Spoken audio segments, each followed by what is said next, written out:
அனைவருக்கும் வணக்கம். சற்று முன் வெளியான முக்கிய அறிவிப்பின்படி தமிழக அரசின் 2025-26 நிதியாண்டிற்கான பட்ஜெட் இன்று தாக்கல் செய்யப்பட்டது. இந்த பட்ஜெட்டில் குடும்ப தலைவிகளுக்கும், மூத்த குடிமக்களுக்கும், மாணவ மாணவிகளுக்கும், இளைஞர்களுக்கும், அரசு ஊழியர்களுக்கும், தொழில் முனைவோர்களுக்கும், விவசாயிகளுக்கும், மேலும் பொதுமக்களுக்கும் முக்கியமான அறிவிப்புகள் வெளியாகியுள்ளன. இதுல என்னென்ன அறிவிப்புகள் வெளியாகியுள்ளன என்பதை பற்றி விரிவாக தெரிஞ்சுக்கணும்னா இந்த வீடியோவை கடைசி வரைக்கும் ஸ்கிப் பண்ணாம பாருங்க. வீடியோக்குள்ள போறதுக்கு முன்னாடி இந்த வீடியோக்கு ஒரு லைக் பட்டனை பிரஸ் பண்ணிக்கோங்க. இப்பதான் நம்ம சேனலுக்கு ஃபர்ஸ்ட் டைம் பாருங்கன்னா சப்ஸ்கிரைப் பட்டனை பிரஸ் பண்ணிக்கோங்க. கூடவே பெல் ஐகான் பட்டனையும் பிரஸ் பண்ணிக்கோங்க. வாங்க வீடியோக்குள்ள போகலாம்.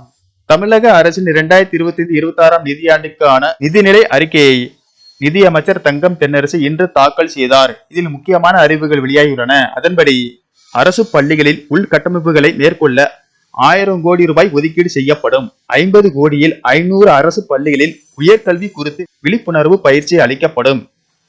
மேலும் சுமார் 3 லட்சம் மாணவர்கள் பயன்பெறும் வகையில் காலை உணவு திட்டம் விரிவாக்கம், அதற்காக 600 கோடி நிதி ஒதுக்கீடு செய்யப்படும். 65 கோடியில் 2676 பள்ளிகளில் திறன்மிகு வகுப்பறைகள் தரம் உயர்த்தப்படும்.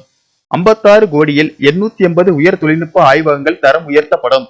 160 கோடியில் 2000 பள்ளிகளில் கணினி ஆய்வகங்கள் தரம் உயர்த்தப்படும். 77 கோடியில் மேலும் 10 இடங்களில் 800 பணிபுரியும் பெண்கள் பயனடையும் வகையில் தோழி விடுதிகள் அமைக்கப்படும். சென்னை, கோவை, மதுரையில் தலா 1000 மாணவிகள் பயன்பெறும் வகையில் 275 கோடியில் மாணவியர் விடுதிகள் அமைக்கப்படும். வேளச்சேரியில் புதிய பாலம் 310 கோடி மதிப்பீட்டில் உருவாக்கப்படும். இதன் மூலம் 7 லட்சம் பேர் பயனடைவார்கள். வரும் ஆண்டில் சுய உதவி குழுக்களுக்கு 37,000 கோடி கடன் வழங்கப்படும். ஊர்காவல் படையினருக்கு சமமான ஊதியம் 3ஆம் பாலினத்தவருக்கு தரப்படும். மகளிர் விடியல் பயண திட்டத்துக்கு 3600 கோடி ஒதுக்கீடு செய்யப்படும்.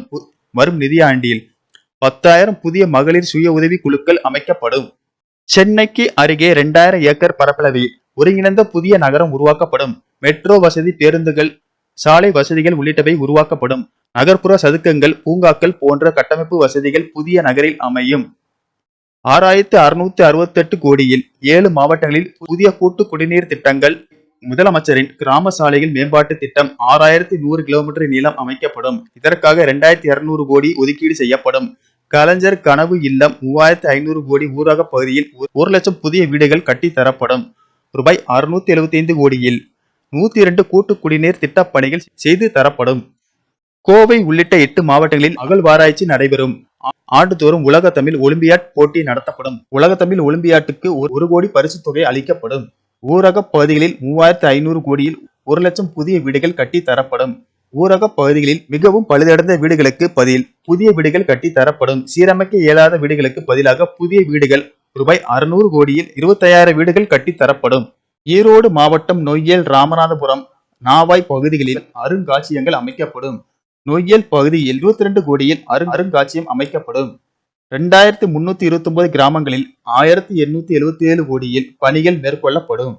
மதுரை, திருச்சி, சேலம், திருப்பூர், தூத்துக்குடி உள்ளிட்ட நகரங்களில் மூத்த குடிமக்களுக்கு அன்பு சோலை மையங்கள் அமைக்கப்படும் என்று தங்கம் தென்னரசு அறிவித்துள்ளார். அதன்படி முதியவர்களில் பகல் நேரங்களில் பராமரித்துக் கொள்ளும் வசதியுடன் அன்பு சோலைகள் இயங்கும் என்று தெரிய வந்துள்ளது. ரூபாய் 110 கோடியில் அமைக்கப்படும் அன்பு சோலைகள் முதியோர் பகல் நேர பராமரிப்பு மையங்களாக செயல்படும். 400 கோடியில் திருச்சி, மதுரை, ஈரோடு, கோயம்புத்தூர், திருநெல்வேலி மாநகராட்சிகளில் நதிக்கரை மேம்பாட்டு பணிகள் அமைக்கப்படும். 88 கோடியில் சென்னை பெருநகர பகுதிகளில் மழைநீர் உறிஞ்சும் 7 பல்லுயிர் பூங்காக்கள் அமைக்கப்படும். மகளிர் உரிமை தொகைக்கு 13,807 கோடி ஒதுக்கீடு செய்யப்படும். 40 வயதிற்கு மேற்பட்ட கட்டுமான தொழிலாளர்களுக்கு முழு உடல் மருத்துவ பரிசோதனைக்கான அட்டை வழங்கப்படும். இணையம் சார்ந்த தொழிலாளர்களுக்கு குழு காப்பீடு திட்டம் அமைக்கப்படும். 2000 தற்சார்பு தொழிலாளர்களுக்கு 2 சக்கர மின் வாகனம் வாங்க தலா ரூபாய் 20,000 மானியம் வழங்கப்படும். 152 கோடியில் 10 புதிய அரசு தொழில் பயிற்சி நிலையங்கள் அமைக்கப்படும். இதன் மூலம் 1308 மாணவர்கள் பயனடைவார்கள். 100 கோடியில் சென்னை அறிவியல் மையம், தமிழர்கள் வசிக்கும் பிற மொழி மாநிலங்கள் மற்றும் வெளிநாடுகளில் தமிழ் புத்தக கண்காட்சி நடத்தப்படும். தலை சிறந்த 500 தமிழ் இலக்கிய நூல்கள் ஆங்கிலத்தில் மொழிபெயர்ப்புக்கு திட்டம் செயல்படுத்தப்படும். 45 உலக மொழிகளில் திருக்குறள் மொழிபெயர்க்கப்படும். நகர் பகுதிகளில் அடிப்படை கட்டமைப்பு மேம்பாடு திட்டம். கலைஞர் நகர்ப்புற மேம்பாடு திட்டத்துக்கு ரூபாய் 2000 கோடி ஒதுக்கீடு செய்யப்படும். அனைத்து மாநகராட்சிகளிலும் முதல்வர் படைப்பகம் உருவாக்கப்படும். 30 இடங்களில் ஒரு மையத்துக்கு தலா 5 கோடி ஒதுக்கீடு செய்யப்படும். விண்வெளி தொழில்நுட்ப நிதி 10 கோடி ஒதுக்கீடு செய்யப்படும். ராமேஸ்வரத்தில் புதிய விமான நிலையம் கட்டப்படும். முதலமைச்சரின் காலை உணவு திட்டத்துக்கு 600 கோடி நிதி ஒதுக்கீடு செய்யப்படும். கலைஞர் மகளிர் உரிமைத்தொகை திட்டம் 13,807 கோடி ஒதுக்கீடு செய்யப்படும். இதுவரை பலன் பெறாதோருக்கு உரிமை தொகை வழங்க நடவடிக்கை எடுக்கப்படும். 10 லட்சம் சிறு குறு மற்றும் நடுத்தர தொழில் நிறுவனங்களுக்கு 2 லட்சம் கோடி ஒதுக்கீடு செய்யப்படும். பள்ளி வாசல், தர்காக்கள், தேவாலயங்களை சீரமைக்க 10 கோடி மானியம் வழங்கப்படும்.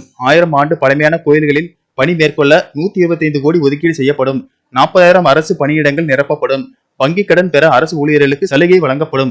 150 வகையான அரசு சேவைகளை இணைய வழியில் வழங்க ஏற்பாடு செய்யப்படும். கோவை, திருச்சி, மதுரை, தாம்பரம், ஆவடியில் பெண்களின் பாதுகாப்பை உறுதி செய்ய CCTV கேமராக்கள் அமைக்கப்படும். நகர்ப்புற பகுதிகளில் பெண்கள் பாதுகாப்பை உறுதி செய்ய புதிய திட்டம் 75 கோடி செயல்படுத்தப்படும். 150 கோடியில் புராதன கட்டிடங்கள் பழமை மாறாமல் புதுப்பிப்பு செய்யப்படும். பெண்கள் பெயரில் சொத்து 10 லட்சம் வரை மதிப்புள்ள அசையா சொத்துக்களை பெண்கள் பெயரில் பதிவு செய்தால் 1% பதிவு கட்டணம் குறைக்கப்படும். கல்லூரி மாணவர்களுக்கு கணினி வழங்கப்படும். மகளிர் தொழில் முனைவோர் 1 லட்சம் மகளிரை தொழில் முனைவோராக உயர்த்தி பெருந்திட்டம் செயல்படுத்தப்படும். இந்த தகவல் உங்களுக்கு பிடிச்சிருந்தா லைக் பண்ணுங்க, ஷேர் பண்ணுங்க, மறக்காம சப்ஸ்கிரைப் பண்ணுங்க. நன்றி, வணக்கம்.